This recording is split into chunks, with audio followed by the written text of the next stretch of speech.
सत श्री अकाल दोस्तों, मैं हाँ स्वर्ण सिंह टैणा। तुसीं देख रहे हो प्राइम मीडिया टीवी ਤੇ हर रोज़ की तरह ही प्रोग्राम खबर ਦੀ खबर लैके हाज़र हाँ। पहली ਵੱਡੀ खबर तो ਪਹਿਲਾਂ पंजाब के मौसम की हाल बयानी। लंघे कल पंजाब के कुछ हिस्सों ਦੇ ਵਿੱਚ ਹਲਕੀਆਂ ਜਿਹੀਆਂ ਕੜੀਆਂ ਪਈਆਂ। ਮਾਮੂਲੀ ਜਿਹਾ ਮੀਂਹ ਪਿਆ ਜਲੰਧਰ ਦੇ ਵਿੱਚ, ਆਲੇ ਦੁਆਲੇ ਦੇ ਕੁਝ ਹੋਰ ਖੇਤਰਾਂ ਦੇ ਵਿੱਚ। ਮੌਸਮ ਵਿਭਾਗ ਤਾਂ ਇਹ ਕਹਿੰਦਾ ਕਿ ਆਉਂਦੇ 24 ਘੰਟਿਆਂ ਦੇ ਵਿੱਚ ਪੰਜਾਬ ਦੇ ਵਿੱਚ ਮੀਂਹ ਪੈਣ ਦੀ ਸੰਭਾਵਨਾ। ਜਿਵੇਂ ਕਿ ਕੱਲ ਸੰਭਾਵਨਾ ਪ੍ਰਗਟਾਈ ਗਈ ਸੀ ਉਸ ਰੂਪ ਦੇ ਵਿੱਚ ਤਾਂ ਮੀਂਹ ਨਹੀਂ ਪਿਆ, ਪਰ ਫਿਰ ਵੀ ਥੋੜਾ ਜਿਹਾ ਚਾਦਰ ਭਿਉਂਜਾ ਮੀਂਹ ਹੈ ਜਿਹੜਾ ਉਹ ਪੰਜਾਬ ਦੇ ਕੁਝ ਹਿੱਸਿਆਂ ਦੇ ਵਿੱਚ ਪਿਆ। ਗਰਮੀ ਪੰਜਾਬ ਦੇ ਵਿੱਚ ਵਧੀ ਹੋਈ ਹੈ, 35-36 ਡਿਗਰੀ ਤੱਕ ਟੈਂਪਰੇਚਰ ਕਈ ਵਾਰ ਪਹੁੰਚਿਆ। ਤੇ ਜੇਕਰ ਮੀਂਹ ਪੈ ਜਾਂਦਾ ਤਾਂ ਵਕਤੀ ਤੌਰ ਦੇ ਉੱਤੇ ਗਰਮੀ ਤੋਂ ਸ਼ਾਇਦ ਰਾਹਤ ਮਿਲ ਵੀ ਜਾਵੇ।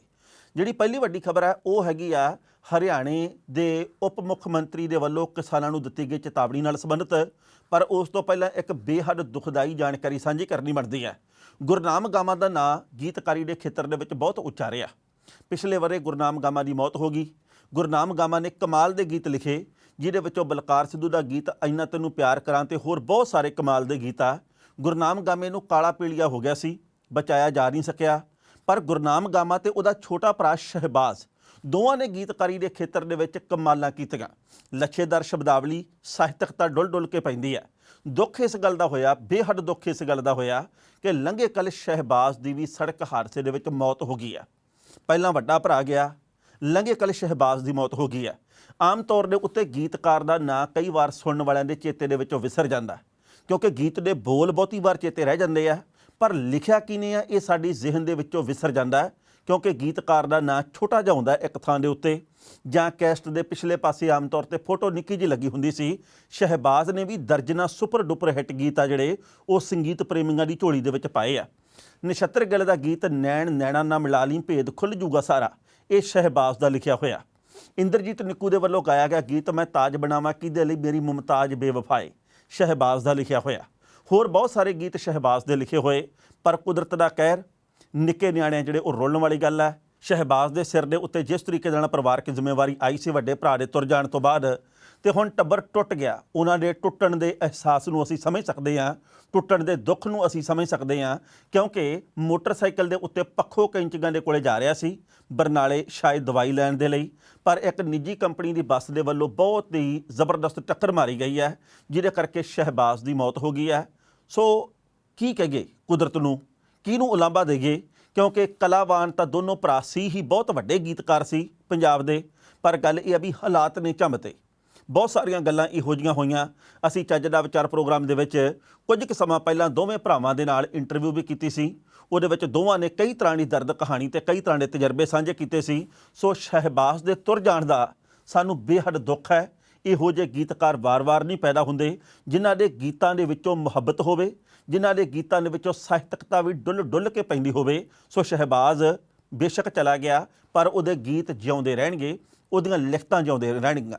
ਹੁਣ ਜਿਹੜੀ ਪਹਿਲੀ ਵੱਡੀ ਖਬਰ ਆ ਉਹ ਦੁਸ਼ਯੰਤ ਚੌਟਾਲਾ ਨਾਲ ਸੰਬੰਧਿਤ ਹੈ। ਹਰਿਆਣੇ ਦੇ ਡਿਪਟੀ ਸੀਐਮ ਨੇ ਜਿਸ ਤਰੀਕੇ ਦੇ ਨਾਲ ਕੱਲ ਕੜੀ ਘੋਲੀ ਹੈ, ਦੁੱਖ ਹੋਇਆ ਇਸ ਗੱਲ ਦੇ ਉੱਤੇ। ਪਰਸੋਂ ਇਸੇ ਬੰਦੇ ਨੇ ਗੱਲ ਕਹੀ ਸੀ ਕਿ ਜਿਹੜਾ ਆਯੂਸ਼ ਸਿਨਹਾ SDM ਜਿਹਨੇ ਕਿ ਕਿਸਾਨਾਂ ਦੇ ਸਿਰ ਫੋੜ ਦੋ ਵਾਲੀ ਸ਼ਬਦਾਵਲੀ ਵਰਤੀ ਸੀ, ਇਹਦੇ ਉੱਤੇ ਬਣਦੀ ਸਰਦੀ ਕਾਰਵਾਈ ਹੋਣੀ ਚਾਹੀਦੀ ਹੈ। ਉਸ ਦਿਨ ਦੋ ਤਰ੍ਹਾਂ ਦੀਆਂ ਖਬਰਾਂ ਚੱਲੀਆਂ। ਮਨੋਹਰ ਲਾਲ ਖੱਟੜ ਹੋਰੀ ਕਹਿੰਦੇ ਵੀ ਕਿਸਾਨ ਪੱਥਰ ਚਲਾਉਂਦੇ ਸੀ ਤੇ ਇਹਨਾਂ ਨੂੰ ਰੋਕਣ ਦੇ ਲਈ ਇਹ ਕੁਝ ਕਰਨਾ ਜ਼ਰੂਰੀ ਸੀ। ਪੁਲਿਸ ਨੇ ਆਪਣਾ ਕੰਮ ਸਹੀ ਕੀਤਾ। ਉਹਨਾਂ ਨੇ ਕਿਹਾ ਜੀ ਸ਼ਬਦਾਵਲੀ SDM ਦੀ ਗਲਤ ਸੀ, ਪਰ ਕਾਰਵਾਈ ਬਿਲਕੁਲ ਸਹੀ ਸੀ। ਉਸ ਦਿਨ ਇਉਂ ਲੱਗਾ ਵੀ ਖੱਟੜ ਹੋਰੀ ਤਾਂ ਸਿਫਤ ਕਰੀ ਜਾਂਦੇ SDM ਦੀ, ਪਰ ਉਪ ਮੁੱਖ ਮੰਤਰੀ ਦੇ ਵੱਲੋਂ ਕਿਹਾ ਜਾ ਰਿਹਾ ਜੀ ਕਿ ਉਹਦੇ ਉੱਤੇ ਕਾਰਵਾਈ ਹੋਣੀ ਚਾਹੀਦੀ ਹੈ, ਗਲਤ ਗੱਲ ਕੀਤੀ ਗਈ ਹੈ। ਪਰ ਕੱਲ ਦੁਸ਼ਯੰਤ ਚੌਟਾਲਾ ਦੇ ਵੱਲੋਂ ਫਿਰ ਕੇ ਇਸ ਗੱਲ ਤੋਂ ਤੇ ਫਿਰ ਉਸੇ ਲੀਹ ਦੇ ਉੱਤੇ ਆਇਆ ਗਿਆ ਜਿਹੜੀ ਲੀਹ ਦੇ ਕਰਕੇ BJP ਤੇ ਜਨ ਨਾਇਕ ਜਨਤਾ ਪਾਰਟੀ ਦੇ ਨੇਤਾ ਜਾਣੇ ਜਾਂਦੇ ਆ। ਦੁਸ਼ਯੰਤ ਚੌਟਾਲਾ ਨੇ ਇਹ ਗੱਲ ਕਹੀ ਹੈ ਵੀ ਜੇਕਰ ਕੋਈ ਹਮਲਾ ਕਰੇ ਪੁਲਿਸ ਦੇ ਉੱਤੇ ਤਾਂ ਪੁਲਿਸ ਹਾਰ ਪਾਵੇ ਉਹਨਾਂ ਨੂੰ। ਇਵੇਂ ਹੀ ਇਹਨਾਂ ਦਾ ਕੁਟਾਪਾ ਚੜ੍ਹਦਾ, ਇਸੇ ਕਰਕੇ ਚੜ੍ਹਦਾ ਕਿਉਂਕਿ ਇਹਨਾਂ ਦੇ ਵੱਲੋਂ ਪੁਲਿਸ ਦੇ ਉੱਤੇ ਹਮਲਾ ਕੀਤਾ ਜਾਂਦਾ। ਹੈਰਾਨੀ ਇਸ ਗੱਲ ਦੀ ਹੈ, ਦੁੱਖ ਇਸ ਗੱਲ ਦਾ ਵੀ ਇਹਨਾਂ ਬੰਦਿਆਂ ਦਾ ਇੰਨਾ ਜਲੂਸ ਨਿਕਲਦਾ ਪਰ ਫੇਰ ਨਹੀਂ ਟਲਦੇ। ਹਰ ਰੋਜ਼ ਵਿਰੋਧ ਕੀਤਾ ਜਾ ਰਿਹਾ ਕਿਸਾਨਾਂ ਵੱਲੋਂ, ਹਰ ਰੋਜ਼ ਇਹਨਾਂ ਨੂੰ ਇੱਕ ਨਵੀਂ ਚੁਣੌਤੀ ਦਰਪੇਸ਼ ਆਉਂਦੀ ਆ। ਕਿਸਾਨ ਇਹਨਾਂ ਨੂੰ ਘੇਰਾ ਕੱਤ ਲੈਂਦੇ ਜਿੱਥੇ ਵੀ ਜਾਂਦੇ ਆ।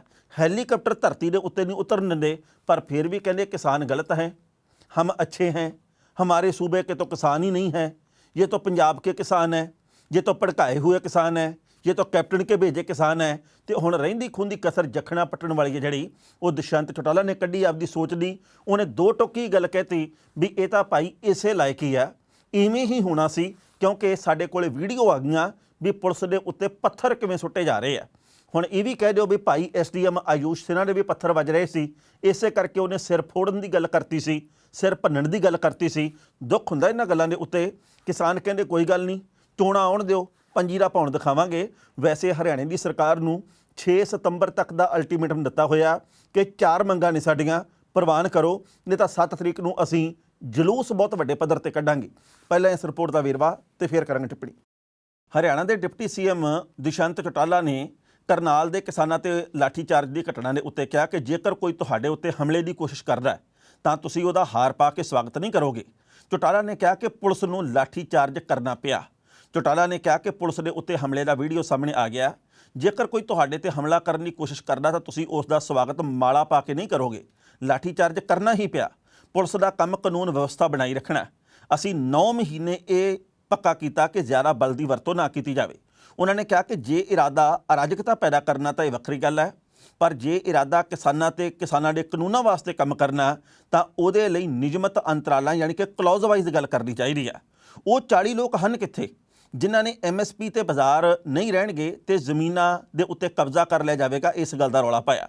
ਦਰਅਸਲ ਇੱਕ ਤਾਜ਼ਾ ਵਿਰੋਧ ਪ੍ਰਦਰਸ਼ਨ ਦੌਰਾਨ ਕਰਨਾਲ ਦੇ ਵਿੱਚ ਕਿਸਾਨਾਂ ਦੇ ਉੱਤੇ ਲਾਠੀਚਾਰਜ ਹੋਇਆ। ਇਸ ਘਟਨਾ ਤੋਂ ਬਾਅਦ ਇੱਕ ਵੀਡੀਓ ਸਾਹਮਣੇ ਆਇਆ ਜਿਹਦੇ ਵਿੱਚ ਕਰਨਾਲ ਦੇ SDM ਸੁਰੱਖਿਆ ਕਰਮਚਾਰੀਆਂ ਨੂੰ ਪ੍ਰਦਰਸ਼ਨਕਾਰੀਆਂ ਦਾ ਸਿਰ ਭੰਨਣ ਦੀ ਗੱਲ ਹੋਏ ਕਹਿੰਦੇ ਦਿਖਾਈ ਦੇ ਰਹੇ ਨੇ। ਇਸ ਵੀਡੀਓ ਦੇ ਵਾਇਰਲ ਹੋਣ ਤੋਂ ਬਾਅਦ ਕਾਫੀ ਹੰਗਾਮਾ ਹੋਇਆ। ਉਸ ਸਮੇਂ ਦੁਸ਼ਯੰਤ ਚੌਟਾਲਾ ਨੇ SDM ਦੇ ਬਿਆਨ ਦੀ ਨਿੰਦਿਆ ਕੀਤੀ ਸੀ ਤੇ ਉਹਨਾਂ ਵਿਰੁੱਧ ਕਾਰਵਾਈ ਦੀ ਗੱਲ ਕੀਤੀ ਸੀ। ਹਾਲਾਂਕਿ ਹੁਣ ਉਹਨਾਂ ਪੁਲਿਸ ਦੀ ਕਾਰਵਾਈ ਨੂੰ ਜਾਇਜ਼ ਠਹਿਰਾ ਦਿੱਤਾ। ਇਸ ਖਬਰ ਦੇ ਉੱਤੇ ਟਿੱਪਣੀ ਕਰਦਾ ਦੋਸਤੋ, ਪਹਿਲੀ ਗੱਲ ਤਾਂ ਅਸੀਂ ਕਹਾਂਗੇ ਕਿ ਜਿਸ ਤਰੀਕੇ ਦੇ ਬਿਆਨ ਆ ਰਹੇ ਆ ਮਨੋਹਰ ਲਾਲ ਖੱਟੜ ਤੇ ਦੁਸ਼ਯੰਤ ਚੌਟਾਲਾ ਦੇ, ਉਸ ਤੋਂ ਬਾਅਦ ਲੱਗਦਾ ਨਹੀਂ ਕਿ 6 ਸਤੰਬਰ ਤੱਕ ਕਿਸਾਨੀ ਮੰਗਾਂ ਮੰਨਣਗੇ। ਕਿਸਾਨਾਂ ਨੇ 4 ਮੰਗਾਂ ਜਿਹੜੀਆਂ ਰੱਖੀਆਂ, ਕਿਉਂਕਿ ਪਰਸੋਂ ਜਿਹੜੀ ਕਰਨਾਲ ਦੇ ਵਿੱਚ ਮਹਾਂ ਪੰਚਾਇਤ ਹੋਈ ਆ ਵੱਖ-ਵੱਖ ਕਿਸਾਨ ਆਗੂਆਂ ਦੀ, ਉਹਦੇ ਵਿੱਚ ਪਹਿਲੀ ਮੰਗ ਸੀ ਕਿ SDM ਆ ਜਿਹੜਾ ਆਯੂਸ਼ ਸਿਨਹਾ, ਜਿਹੜਾ ਕਿ ਉੱਥੇ ਹਿੰਸਕ ਕਾਰਵਾਈ ਦੇ ਲਈ ਪੁਲਿਸ ਨੂੰ ਭੜਕਾ ਰਿਹਾ, ਸਿਰ ਭੰਨਣ ਦਾ ਆਦੇਸ਼ ਦੇ ਰਿਹਾ, ਉਸ ਬੰਦੇ ਨੂੰ ਨੌਕਰੀ ਤੋਂ ਕੱਢਿਆ ਜਾਵੇ ਤੇ ਬਣਦੀ ਵਿਭਾਗੀ ਕਾਰਵਾਈ ਹੋਵੇ। ਦੂਜੀ ਮੰਗ ਇਹ ਕੀਤੀ ਗਈ ਹੈ ਕਿ ਕਰਨਾਲ ਦਾ ਸਾਰਾ ਪ੍ਰਸ਼ਾਸਨ ਤਬਦੀਲ ਕੀਤਾ ਜਾਵੇ। ਤੀਜੀ ਮੰਗ ਕੀਤੀ ਗਈ ਹੈ ਕਿ ਸੁਨੀਲ ਕਾਜਲ ਨਾਂ ਦਾ ਕਿਸਾਨ ਜਿਹੜਾ ਕਿ ਦਮ ਤੋੜ ਗਿਆ, ਜਿਹੜਾ ਲਾਠੀਚਾਰਜ ਦੇ ਕਰਕੇ ਦੇਹਾਂਤ ਹੋਇਆ, ਉਹਦੇ ਟੱਬਰ ਨੂੰ 25 ਲੱਖ ਰੁਪਈਆ ਸਰਕਾਰ ਦੇਵੇ ਤੇ ਉਹਦੇ ਟੱਬਰ ਦੇ ਇੱਕ ਜੀ ਨੂੰ ਸਰਕਾਰੀ ਨੌਕਰੀ ਦੇਵੇ। ਤੇ ਅਗਲੀ ਮਹੱਤਵਪੂਰਨ ਚੌਥੀ ਮੰਗ ਇਹ ਰੱਖੀ ਗਈ ਹੈ ਕਿ ਮਨੋਹਰ ਲਾਲ ਖੱਟੜ ਕਰਨਾਲ ਦੇ ਵਿੱਚ ਟੋਲ ਪਲਾਜ਼ੇ ਦੇ ਉੱਤੇ ਹੋਏ ਲਾਠੀਚਾਰਜ, ਜਿਹਦੇ ਵਿੱਚ ਦਰਜਨਾਂ ਕਿਸਾਨਾਂ ਦੇ ਸਿਰ ਪਾੜੇ ਗਏ ਆ, ਲਹੂ ਭਿੱਜੀਆਂ ਤਸਵੀਰਾਂ ਵਾਇਰਲ ਹੋਈਆਂ, ਇਸ ਅਤਿਆਚਾਰ ਦੇ ਉੱਤੇ ਮਾਫੀ ਮੰਗਣ ਕਿਸਾਨਾਂ ਦੇ ਕੋਲੋਂ। ਮੈਨੂੰ ਲੱਗਦਾ ਨਹੀਂ ਕਿ ਇਹ ਟਸ ਤੋਂ ਮਸ ਹੋਣਗੇ।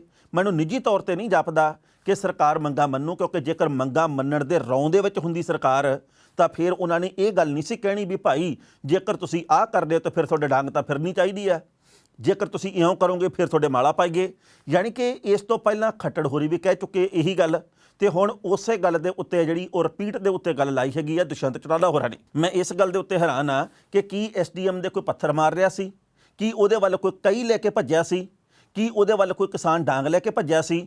ਉਹ ਤਾਂ ਕਿਸਾਨਾਂ ਦੇ ਉੱਥੇ ਪਹੁੰਚਣ ਤੋਂ ਪਹਿਲਾਂ ਨਿਰਦੇਸ਼ ਜਾਰੀ ਕਰ ਰਿਹਾ ਪੁਲਿਸ ਕਰਮਚਾਰੀਆਂ ਨੂੰ ਕਿ ਮੈਨੂੰ 2 ਦਿਨ ਹੋ ਗਏ ਸੁੱਤੇ ਨੂੰ, ਤੇ ਜੇਕਰ ਕੋਈ ਕਿਸਾਨ ਇੱਥੇ ਨਾਕੇ ਦੇ ਉੱਤੇ ਆਇਆ ਤਾਂ ਅੱਗੇ ਨਹੀਂ ਜਾਣ ਦੇਣਾ, ਸਰ ਫੋੜ ਦਿਓ ਉਸਕਾ, ਭਾਵੇਂ ਕੁਛ ਵੀ ਹੋ ਜੇ। ਮੈਂ ਹਾਂ, ਮੇਰੀ ਤੁਹਾਨੂੰ ਵਾਰਨਿੰਗ ਆ ਵੀ ਕੋਈ ਅੱਗੇ ਨਹੀਂ ਆਉਣਾ ਚਾਹੀਦਾ, ਚੇਤਾਵਨੀ ਦਿੰਦਾ ਮੈਂ ਤੁਹਾਨੂੰ। ਮਤਲਬ ਇਹ ਹੈ ਵੀ ਕਿਸਾਨ ਉੱਥੇ ਪਹੁੰਚੇ ਨਹੀਂ ਸੀ, ਸਿਰ ਭੰਨਣ ਦੀਆਂ ਯੋਜਨਾਵਾਂ ਪਹਿਲਾਂ ਹੀ ਤਿਆਰ ਕਰ ਲਈਆਂ ਗਈਆਂ ਸੀ। ਇਸ ਕਰਕੇ ਕਿਹੜੀਆਂ ਵੀਡੀਓ ਦੀ ਗੱਲ ਕਰਦੇ ਚੌਟਾਲਾ ਹੋਰੀ, ਕਿਹੜੀਆਂ ਗੱਲਾਂ ਕਰਦੇ ਨੇ ਖੱਟੜ ਸਾਹਿਬ ਹੋਰੀ।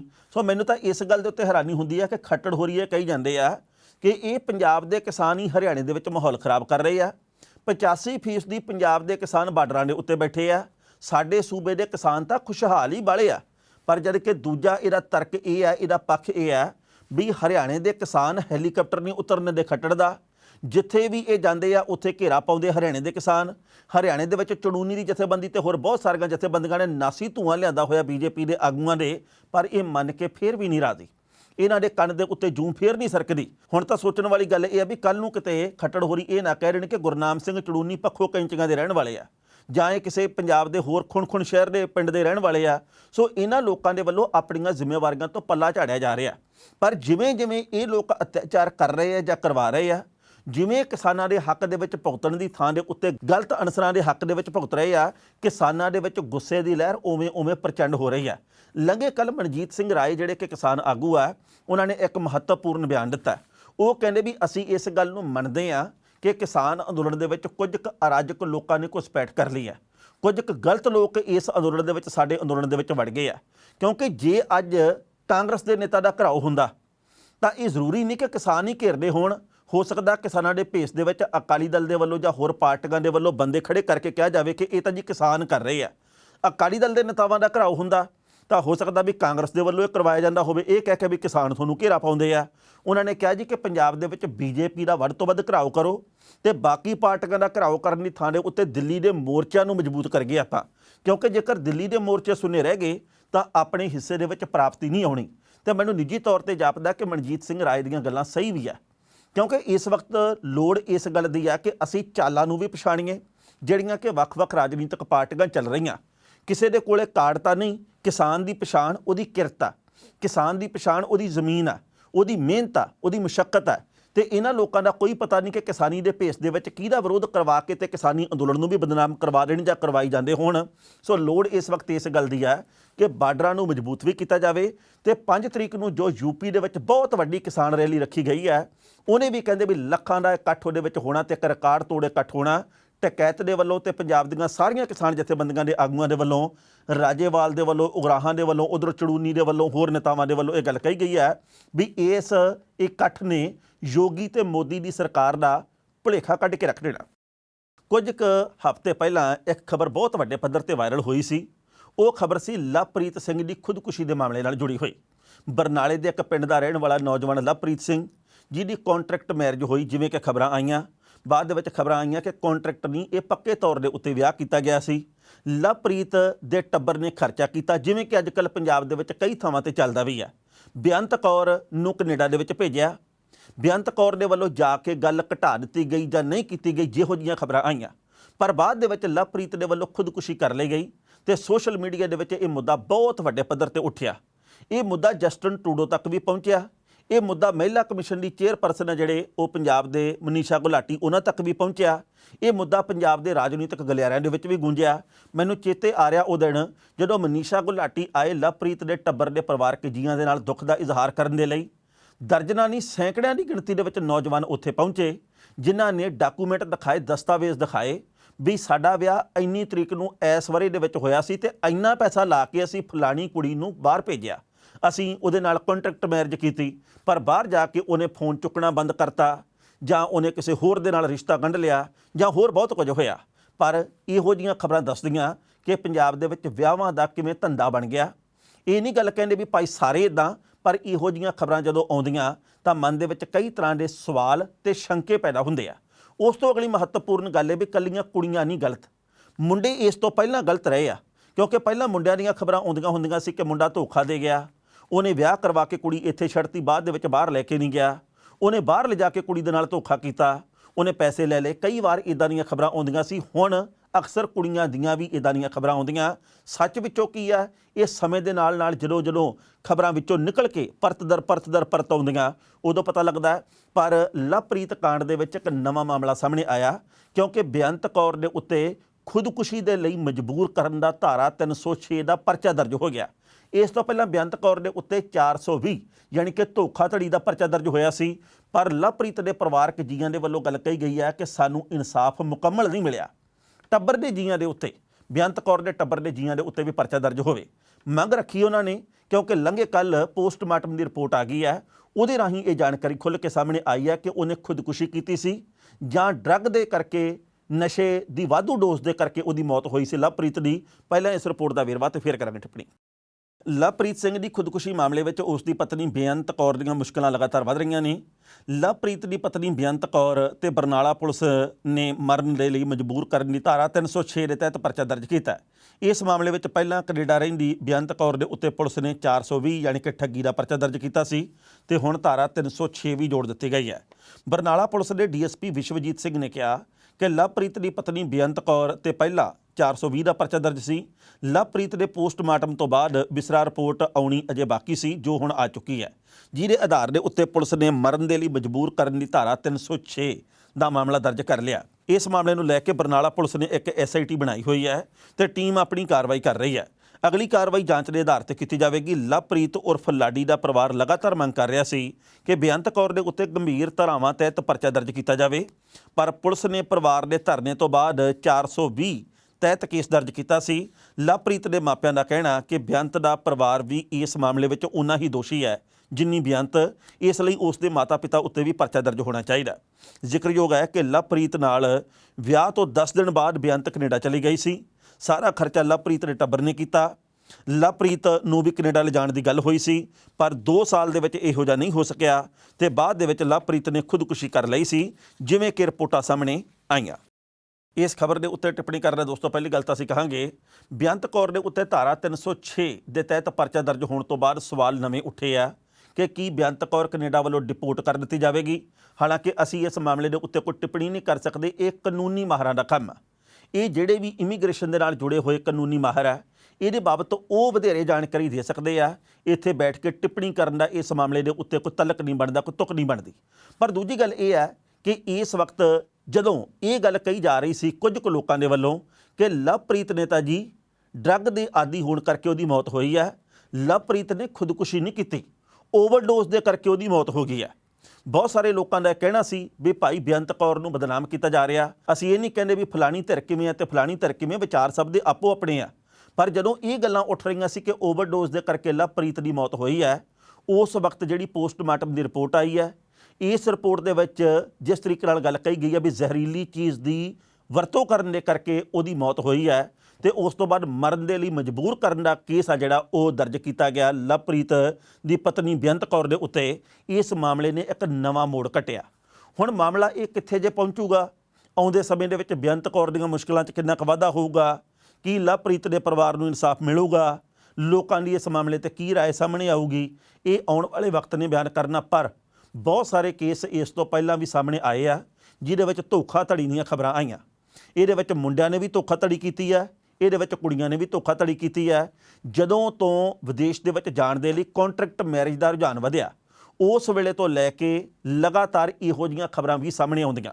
ਹਾਲਾਂਕਿ ਸਾਰੇ ਲੋਕ ਗਲਤ ਨਹੀਂ, ਪਰ ਕੁਝ ਕੁ ਖਬਰਾਂ ਇਹੋ ਜਿਹੀਆਂ ਸਾਹਮਣੇ ਆਉਂਦੀਆਂ ਜਿਹਦੇ ਕਰਕੇ ਇਹ ਸਾਰੀ ਪ੍ਰਕਿਰਿਆ ਦੇ ਉੱਤੇ, ਇਸ ਸਾਰੇ ਵਿਆਹ ਸਿਸਟਮ ਦੇ ਉੱਤੇ ਸਵਾਲ ਖੜੇ ਹੋ ਜਾਂਦੇ ਆ। ਸੋ ਗਲਤ ਨੂੰ ਗਲਤ ਤੇ ਸਹੀ ਨੂੰ ਸਹੀ ਕਹਿਣਾ ਚਾਹੀਦਾ। ਜਿਸ ਤਰੀਕੇ ਦੀ ਰਿਪੋਰਟ ਸਾਹਮਣੇ ਆਉਂਦੀ ਆ ਉਹ ਸਾਹਮਣੇ ਰੱਖਣੀ ਚਾਹੀਦੀ ਹੈ। ਸੋ ਇਸ ਮਾਮਲੇ ਦੇ ਉੱਤੇ ਹੁਣ ਕਾਨੂੰਨੀ ਮਾਹਰ ਕੀ ਕਹਿਣਗੇ, ਪੁਲਿਸ ਆਪਣਾ ਨਵਾਂ ਪੱਖ ਕੀ ਪੇਸ਼ ਕਰੂਗੀ, ਲਵਪ੍ਰੀਤ ਦੇ ਪਰਿਵਾਰਕ ਮੈਂਬਰ ਆਉਂਦੇ ਸਮੇਂ ਦੇ ਵਿੱਚ ਕੀ ਧਰਨੇ ਮੁਜ਼ਾਹਰੇ ਕਰਨਗੇ, ਬੇਅੰਤ ਕੌਰ ਇਸ ਮਾਮਲੇ 'ਤੇ ਕੀ ਪੱਖ ਰੱਖੂਗੀ, ਇਹ ਵਕਤ ਬਿਆਨ ਕਰੂਗਾ। ਪੰਜਾਬ ਦੇ ਮੁੱਖ ਮੰਤਰੀ ਕੈਪਟਨ ਅਮਰਿੰਦਰ ਸਿੰਘ ਨੂੰ ਲੰਘੇ ਕੱਲ੍ਹ ਨਵਜੋਤ ਸਿੰਘ ਸਿੱਧੂ ਦੇ ਵੱਲੋਂ ਫੇਰ ਸਵਾਲਾਂ ਦੀ ਵਾਛੜ ਕਰਕੇ ਘੇਰਿਆ ਗਿਆ। ਉਹਨਾਂ ਨੇ ਇਹ ਗੱਲ ਕਹੀ ਹੈ ਕਿ ਨਸ਼ੇ ਦੇ ਮਾਮਲੇ ਦੇ ਉੱਤੇ ਕਾਰਵਾਈ ਹੋਈ ਕਿਹੜੀ ਹੈ। ਉਹਨਾਂ ਨੇ ਕਿਹਾ ਜੀ ਕਿ ਪੰਜਾਬ ਦੇ ਵਿੱਚ 4.5 ਪੌਣੇ 5 ਵਰ੍ਹਿਆਂ ਤੋਂ ਕੱਖ ਨਹੀਂ ਕੀਤਾ ਗਿਆ ਨਸ਼ਾ ਦੇ ਮਾਮਲੇ 'ਚ। ਵੱਡੇ ਵੱਡੇ ਮਗਰਮੱਛ ਉਵੇਂ ਹੀ ਫਿਰਦੇ ਆ।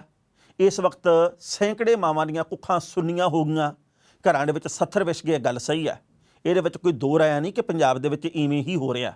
ਪਰ ਗੱਲ ਇਹ ਹੈ ਵੀ ਪੰਜਾਬ ਦੇ ਵਿੱਚ ਕੌਣ ਕਹੇ ਰਾਣੀਏ ਅੱਗਾ ਟੱਕ, ਕਿਹਨੂੰ ਅਸੀਂ ਕਹੀਏ ਵੀ ਭਾਈ ਤੂੰ ਇਉਂ ਕਰ ਤੇ ਕਿਹਨੂੰ ਇਹ ਕਹੀਏ ਵੀ ਭਾਈ ਤੂੰ ਤਾਂ ਇਉਂ ਨਾ ਕਰ। ਨਵਜੋਤ ਸਿੰਘ ਸਿੱਧੂ ਵੀ ਇਸੇ ਸਰਕਾਰ ਦੇ ਵਿੱਚ ਵਿਧਾਇਕ ਆ, ਹੁਣ ਪ੍ਰਧਾਨ ਨੇ ਕਾਂਗਰਸ ਕਮੇਟੀ ਦੇ ਪੰਜਾਬ ਦੇ, ਉਹ ਮੰਤਰੀ ਵੀ ਰਹੇ ਆ। ਜਦੋਂ ਉਹ ਮੰਤਰੀ ਸੀ ਨਸ਼ਿਆਂ ਦਾ ਮਾਮਲਾ ਉਦੋਂ ਵੀ ਇਵੇਂ ਸੀ, ਹੁਣ ਉਹ ਵਿਧਾਇਕ ਆ, ਨਸ਼ਿਆਂ ਦਾ ਮਾਮਲਾ ਉਦੋਂ ਵੀ ਉਵੇਂ ਹੀ ਆ। ਜਦੋਂ ਉਹ ਬੀਜੇਪੀ ਦੇ ਵਿੱਚ ਸੀ ਨਸ਼ਿਆਂ ਦਾ ਮਾਮਲਾ ਪੰਜਾਬ ਦੇ ਵਿੱਚ ਉਦੋਂ ਵੀ ਇਵੇਂ ਸੀ। ਦੁੱਖ ਹੁੰਦਾ ਵੀ ਸਾਡੀਆਂ ਰਾਜਨੀਤਿਕ ਪਾਰਟੀਆਂ ਦੇ ਵੱਲੋਂ ਕਦੇ ਵੀ ਜਵਾਨੀ ਨੂੰ ਬਚਾਉਣ ਦੇ ਲਈ, ਸਿੱਧੇ ਰਾਹੇ ਪਾਉਣ ਦੇ ਲਈ ਉਦਮ ਨਹੀਂ ਕੀਤੇ ਗਏ। ਨਵਜੋਤ ਸਿੰਘ ਸਿੱਧੂ ਨੇ ਗੱਲ ਕਹੀ ਹੈ ਵੀ ਇੱਕ ਜਿਹੜੀ ਵਿਸ਼ੇਸ਼ ਜਾਂਚ ਟੀਮ ਬਣਾਈ ਗਈ, ਉਹਦੇ ਵੱਲੋਂ ਵੀ ਇਸ ਵਕਤ ਤੱਕ ਜੇਕਰ ਸਰਗਰਮੀ ਨਾਲ ਕੁਝ ਕੀਤਾ ਗਿਆ ਹੁੰਦਾ ਤਾਂ ਨਤੀਜੇ ਹੁਣ ਤੱਕ ਸਵਾਲੇ ਆਉਂਦੇ। ਉਹਨਾਂ ਨੇ ਕਿਹਾ ਕਿ ਇਸ ਵਕਤ ਕੀਤਾ ਕੀ ਹੈ ਸਾਡੀ ਸਰਕਾਰ ਨੇ, ਸਵਾਲਾਂ ਦੇ ਸਵਾਲ ਇਹ ਹੈ। ਪਰ ਦੂਜੇ ਪਾਸੇ ਇੱਕ ਹੋਰ ਰਿਪੋਰਟ ਆਈ ਹੈ। ਕੈਪਟਨ ਅਮਰਿੰਦਰ ਸਿੰਘ ਨੇ ਗੱਲ ਕਹਿਤੀ ਹੈ ਕਿ ਜਿਹੜੇ ਇਹ ਬਿਜਲੀ ਸਮਝੌਤਿਆਂ ਦੀ ਗੱਲ ਵਾਰ-ਵਾਰ ਕੀਤੀ ਜਾ ਰਹੀ ਹੈ, ਭਾਈ ਇਹ ਰੱਦ ਸਾਰੇ ਨਹੀਂ ਹੋ ਸਕਦੇ। ਉਹ ਕਹਿੰਦੇ ਵੀ ਦੇਖੋ ਇਸ ਵੇਲੇ ਪੰਜਾਬ ਨੂੰ 14,000 ਮੈਗਾਵਾਟ ਬਿਜਲੀ ਦੀ ਜ਼ਰੂਰਤ ਹੈ, 122 ਸਮਝੌਤੇ ਕੀਤੇ ਗਏ ਆ, ਇਹ ਸਾਰੇ ਦੇ ਸਾਰੇ ਰੱਦ ਕਰਨੇ ਸੰਭਵ ਨਹੀਂ। ਜੇ ਮੰਨ ਲਓ ਸਾਰੇ ਰੱਦ ਕਰ ਵੀ ਦੇਗੇ, ਇੱਕ ਤਾਂ ਉਹਦੇ ਲਈ ਜੁਰਮਾਨਾ ਜਿਹੜਾ ਫਾਈਨ ਹੈ ਜਿਹੜਾ ਉਹ ਵੀ ਭਰਨਾ ਪੈਣਾ। ਦੂਜੀ ਗੱਲ ਇਹ ਹੈ ਵੀ ਪੰਜਾਬ ਦੇ ਵਿੱਚ ਜਿੰਨੀ ਬਿਜਲੀ ਦੀ ਜ਼ਰੂਰਤ ਆ, ਆਪਾਂ ਬਿਜਲੀ ਲੈ ਕੇ ਕਿੱਥੋਂ ਆਉਣੀ ਆ। ਤੇ ਤੀਜੀ ਮਹੱਤਵਪੂਰਨ ਗੱਲ ਇਹ ਹੈ ਵੀ ਜੇਕਰ ਇਹ ਰੱਦ ਕਰਨ ਦੀ ਗੱਲ ਕਰਦੇ, ਮਾਮਲੇ ਚਲੇ ਜਾਣੇ ਸੁਪਰੀਮ ਕੋਰਟ 'ਚ, ਤੇ ਸਰਕਾਰ ਸੁਪਰੀਮ ਕੋਰਟ ਦੇ ਵਿੱਚ ਗੇੜੇ ਕੱਢਦੀ ਥੱਕ ਜੂਗੀ ਤੇ ਇਸ ਮਾਮਲੇ ਦੇ ਉੱਤੇ ਬਣੂਗਾ ਕੀ। ਉਹਨਾਂ ਨੇ ਅੱਗੋਂ ਇਹ ਸਵਾਲ ਕੀਤੇ ਆ। ਪਹਿਲਾਂ ਇਸ ਰਿਪੋਰਟ ਦਾ ਵੇਰਵਾ ਸਾਂਝਾ ਕਰਦੇ ਹਾਂ ਤੇ ਫਿਰ ਕਰਾਂਗੇ ਟਿੱਪਣੀ। ਕੈਪਟਨ ਅਮਰਿੰਦਰ ਸਿੰਘ ਨੇ ਕੱਲ੍ਹ ਸਫਾਈ ਦਿੱਤੀ ਹੈ ਕਿ ਬਿਜਲੀ ਸਮਝੌਤੇ ਰੱਦ ਕਰਨੇ ਮੁਸ਼ਕਲ ਨੇ। ਉਹਨਾਂ ਨੇ ਕਿਹਾ ਜੀ ਕਿ ਅਸੀਂ ਆਪਣੇ ਵੱਲੋਂ ਕੋਸ਼ਿਸ਼ਾਂ ਪੂਰੀਆਂ ਕਰ ਰਹੇ ਹਾਂ, ਪਰ ਜੇਕਰ ਇਹ ਗੱਲ ਕਹੀ ਜਾਵੇ ਜੀ ਕਿ ਸਾਰੇ ਬਿਜਲੀ ਸਮਝੌਤੇ ਰੱਦ ਹੋ ਜਾਣਗੇ, ਇਹ ਗੱਲ ਸੰਭਵ ਨਹੀਂ, ਕਿਉਂਕਿ ਇਸ ਮਾਮਲੇ ਦੇ ਵਿੱਚ ਕਈ ਕਿਸਮ ਦੀਆਂ ਅੰਦਰੂਨੀ ਗੱਲਾਂ ਨੇ। ਖਾਸ ਕਰਕੇ ਸੁਪਰੀਮ ਕੋਰਟ ਦੇ ਗੇੜੇ ਵੀ ਕੱਢਣੇ ਪੈ ਸਕਦੇ ਨੇ ਤੇ ਪੰਜਾਬ ਦੇ ਲੋਕਾਂ ਨੂੰ ਬਿਜਲੀ ਵੀ ਮੁਕੰਮਲ ਮੁਹੱਈਆ ਕਰਵਾਉਣੀ ਆ। ਦੂਜੇ ਪਾਸੇ ਨਵਜੋਤ ਸਿੰਘ ਸਿੱਧੂ ਲਗਾਤਾਰ ਕੈਪਟਨ ਅਮਰਿੰਦਰ ਸਿੰਘ ਨੂੰ ਰਗੜੇ ਲਾ ਰਹੇ ਨੇ। ਇਸ ਤੋਂ ਪਹਿਲਾਂ ਇਹ ਪ੍ਰਤੀਤ ਹੁੰਦਾ ਸੀ ਕਿ ਜਦੋਂ ਸਿੱਧੂ ਪੰਜਾਬ ਪ੍ਰਦੇਸ਼ ਕਾਂਗਰਸ ਕਮੇਟੀ ਦੇ ਪ੍ਰਧਾਨ ਬਣਾ ਦਿੱਤੇ ਗਏ ਤਾਂ ਉਹਨਾਂ ਦੇ ਵੱਲੋਂ ਹੁਣ ਗੱਲ ਕੈਪਟਨ ਅਮਰਿੰਦਰ ਸਿੰਘ ਜਾਂ ਸੂਬੇ ਦੀ ਸਰਕਾਰ ਦੇ ਖਿਲਾਫ ਨਹੀਂ ਕੀਤੀ ਜਾਵੇਗੀ, ਪਰ ਉਹ ਲਗਾਤਾਰ ਉੱਤੋਂ ਦਿੱਤੀ ਟਵੀਟ ਦਰ ਟਵੀਟ ਕਰ ਰਹੇ ਨੇ।